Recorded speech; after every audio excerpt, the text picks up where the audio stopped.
You ever considered what happens in a museum after dark, when the doors are locked and the guards are gone? No, not just dust settling and security cameras whirring. I'm talking about something else, something that wakes up. Because in the Midwestern Museum of Antiquities in Atherton, Ohio, we unearthed more than just artifacts. We stirred something ancient, something angry, and now the shadows in those halls are a lot longer than they used to be. The Midwestern Museum of Antiquities. Sounds grand, right? In reality, it was a respectable but somewhat overlooked institution in Atherton, a quiet city nestled in Ohio. Not exactly a tourist hotspot, but the museum held its own, boasting a decent collection of Roman pottery, some Native American artifacts, and a surprisingly well-curated, if small, Egyptian exhibit. That Egyptian exhibit, though, that was the museum's pride and joy, especially after the recent acquisition. See, Dr. Albright, our director, a woman with ambition sharper than any pharaoh's blade, had managed to secure a major new piece, a genuine Egyptian sarcophagus. Not just a fragment, not just a replica, but the real deal. It had been part of a private collection, recently unearthed from a lesser-known tomb in the Valley of the Kings, and Dr. Albright had pulled strings, twisted arms, and drained the museum's acquisition budget to bring it to Atherton. The sarcophagus was magnificent. Black basalt, intricately carved with hieroglyphs that seemed to writhe in the dim museum lighting, it dominated the newly renovated Egyptian wing. This wing was a bit isolated, tucked away on the lower ground floor, deliberately cooled and dimly lit to mimic the atmosphere of a tomb. It was separated from the rest of the museum by a long, echoing hallway, almost like a buffer zone. That isolation, that deliberate chill, it's important to remember. And me? I'm Ben Miller. 23, recent college grad with a history degree that was proving about as useful as a screen door on a submarine. So, night security guard at the Midwestern Museum of Antiquities it was. Not exactly Indiana Jones, but it paid the bills or at least chipped away at my student loans. My shift was graveyard, 11 p.m. to 7 a.m. Mostly uneventful, just wandering the empty halls, checking doors, making sure nothing walked off on its own two legs. Or, floated off on its own, spectral, legs. I was being sarcastic mostly. At least I was at the beginning. There was another guard on my shift, Mr. Davis, an older guy, been with the museum for 20 years. He was a quiet, observant type, with a dry sense of humor and a collection of stories about the museum's quirks. He'd seen things, heard things, or so he claimed. I'd mostly dismissed them as old guard folklore until things started happening to me. The inciting incident was subtle, almost dismissible. It was about a week after the sarcophagus arrived and was installed in the Egyptian wing. I was doing my usual rounds, flashlight beam cutting through the velvet darkness of the empty galleries. I reached the Egyptian wing, the air immediately colder, a damp chill that seeped into your bones even through my uniform jacket. As I walked past the sarcophagus, its black basalt surface gleaming faintly in the dim emergency lighting, I saw it. A shadow. Flickering against the wall behind the sarcophagus. Just for a split second. Like a trick of the light, or maybe my eyes playing games in the low illumination. I stopped, heart rate picking up a notch. Shined my flashlight around. Empty exhibit. Silent.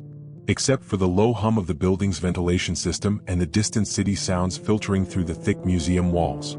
No drafts, no movement, nothing to cast a shadow like that. Must be tired, I muttered to myself, rubbing my eyes. Long night. Probably just fatigue. Museums at night can play tricks on your mind. All those silent, staring objects, the heavy atmosphere of history, it gets to you. I continued my rounds, trying to shake off the unease, telling myself it was nothing. Just my imagination.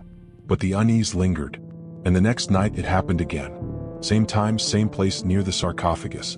Another flicker of shadow, longer this time, more defined, almost humanoid in shape. It danced for a moment on the wall, then vanished. This time I wasn't just tired. I was alert, focused. I scanned the room meticulously, checking every corner, every display case, even behind the heavy velvet ropes cordoning off the exhibits. Nothing. Absolutely nothing. Just the sarcophagus, silent and imposing in the center of the room, and me alone in the cold, dark Egyptian wing. The rising tension started slowly, like a drip, drip, drip of water, each drop adding to a growing pool of dread. The shadows became more frequent, more substantial. They weren't just flickers anymore. They were definite shapes, moving at the periphery of my vision, always near the sarcophagus, always in the Egyptian wing. Sometimes I'd catch a glimpse of them directly, a tall, gaunt figure, cloaked in darkness, its head obscured, its presence radiating a cold, malevolent energy. But when I turned to face it directly, it would be gone, vanished as quickly as it appeared. Then came the sounds. Whispers at first. Faint, sibilant sounds like dry leaves rustling in a tomb. Just barely audible, just at the edge of hearing, but undeniably there. They seemed to emanate from the sarcophagus itself, a low, murmuring chant in a language I didn't understand, but somehow recognized. It was ancient, guttural, unsettling. The temperature in the Egyptian wing plummeted. It was always cooler down there, but now it was frigid, bone-chilling cold, even colder than the rest of the basement level. I started wearing an extra layer under my uniform, but still the cold seeped in, a damp, tomb-like chill that never left. I started talking to Mr. Davis about it, tentatively at first, hesitant to sound like a crazy person. "Mr. Davis," I said one night during our brief overlap at shift change, "have you ever felt anything weird in the Egyptian exhibit lately?" He looked at me with those knowing eyes of his, a slight smile playing on his lips. "Weird, Ben?" he chuckled softly. "This whole place is weird after dark. Museums are just repositories of echoes, you know? History leaves its mark. Sometimes those marks get restless. But the Egyptian exhibit," I pressed, lowering my voice, glancing around the empty lobby, "it feels colder. And I've been seeing shadows, hearing things." Mr. Davis's smile faded. He leaned in, his voice dropping to a conspiratorial whisper. "The Egyptian wing," he said, "that's always been sensitive. Heard stories, you know. Back when they first opened that exhibit years ago. Guards reporting strange noises, objects moving. Nothing ever concrete, mind you, but enough to make you think. And now with the sarcophagus," I prompted, my heart starting to pound. He nodded slowly. "That sarcophagus, that's new energy in the building, Ben. Ancient energy. You gotta respect that. Some things are best left undisturbed." He gave me a long, considering look. "You be careful down there, Ben. Don't go poking around where you're not supposed to. Just do your rounds, keep your head down, and you'll be all right." His words were both comforting and terrifying. They validated my experiences, but also hinted at something deeper, something more dangerous than just my imagination running wild. I started researching Egyptian mythology, curses, pharaohs, anything I could find online. The more I read, the more uneasy I became. Stories of vengeful spirits, of tombs disturbed, of curses unleashed upon those who desecrated the resting places of the ancient dead. It was all folklore, of course, just stories, right? But then the object started moving. Subtly at first. A small canopic jar, slightly shifted on its display shelf. A papyrus scroll, unfurled a little further than I remembered. Then more overtly. A heavy stone tablet, inexplicably moved from one side of its display case to the other. The velvet ropes cordoning off the sarcophagus, rearranged, sometimes tangled, sometimes moved aside as if something had stepped over them. The feeling of being watched intensified. It wasn't just shadows anymore. It was a presence. A cold, heavy presence that followed me through the Egyptian wing, always behind me, just out of sight, breathing down my neck. I'd spin around, flashlight beam sweeping the empty space, but there would be nothing there. Just the oppressive silence, the tomb-like chill, and the faint, sibilant whispers that seemed to be growing louder, clearer. Nightmares started plaguing me. Vivid, terrifying dreams of ancient Egypt, of vast, echoing tombs, of shadowy figures with piercing eyes, of being chased through endless labyrinths by something unseen, something relentless. I'd wake up in a cold sweat, heart pounding, the whispers echoing in my ears, even after I was fully awake. One night during my rounds, I noticed something new. The hieroglyphs on the sarcophagus. They seemed different. More pronounced, more vibrant, almost glowing faintly in the dim light. And they seemed to be changing. Shifting, rearranging themselves as if the stone itself was alive, writing and rewriting its own ancient message. I got closer, flashlight beam focused on the intricate carvings. And then I saw it. One of the hieroglyphs, near the head of the sarcophagus, was no longer a symbol. It was an eye. A single, open eye, carved into the basalt, staring directly at me. It seemed to blink. I recoiled, stumbling back, heart leaping into my throat. I blinked, stared again. The eye was still there, unblinking now, but still watching. A cold, ancient, malevolent eye, fixed on me from the depths of the sarcophagus. That night, the climax arrived. It was a particularly stormy night, wind howling outside, rain lashing against the museum windows. The power flickered a few times, then died completely. The museum plunged into absolute darkness, the emergency generators failing to kick in.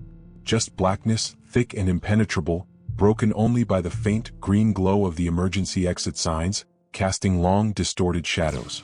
I was trapped in the Egyptian wing, doing my rounds when the lights went out. Panic flared, but I forced myself to stay calm. Power outages happen. Generators will kick in eventually. Just wait it out. I pulled out my radio, tried to contact Mr. Davis in the security booth. Static. Nothing but static. The radio was dead, just like everything else.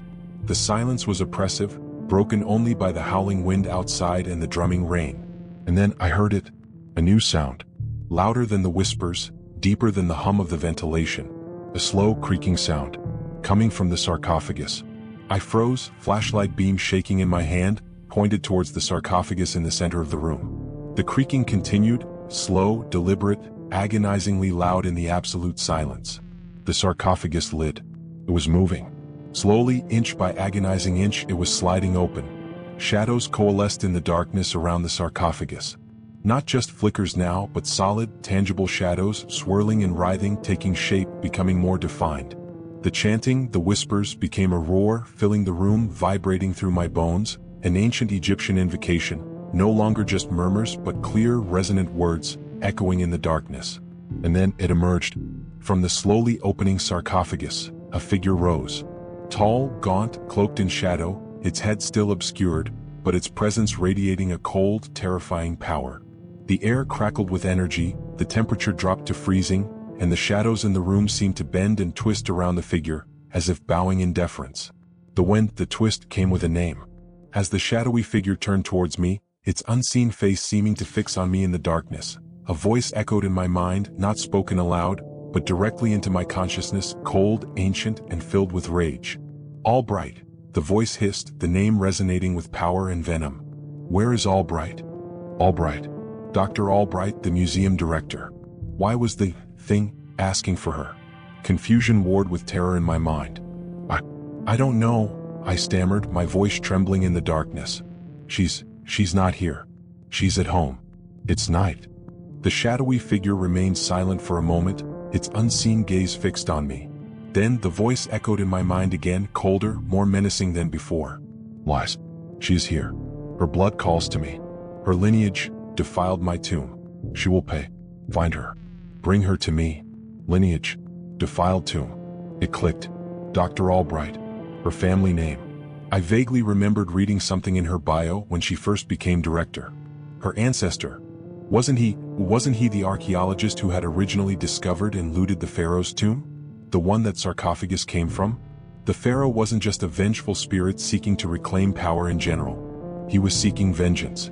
Specific vengeance. Against the descendant of the man who had desecrated his tomb, who had stolen his treasures, who had brought his sarcophagus to this place. Dr. Albright. She was the target. Not me. Not the museum, Paresi. But her.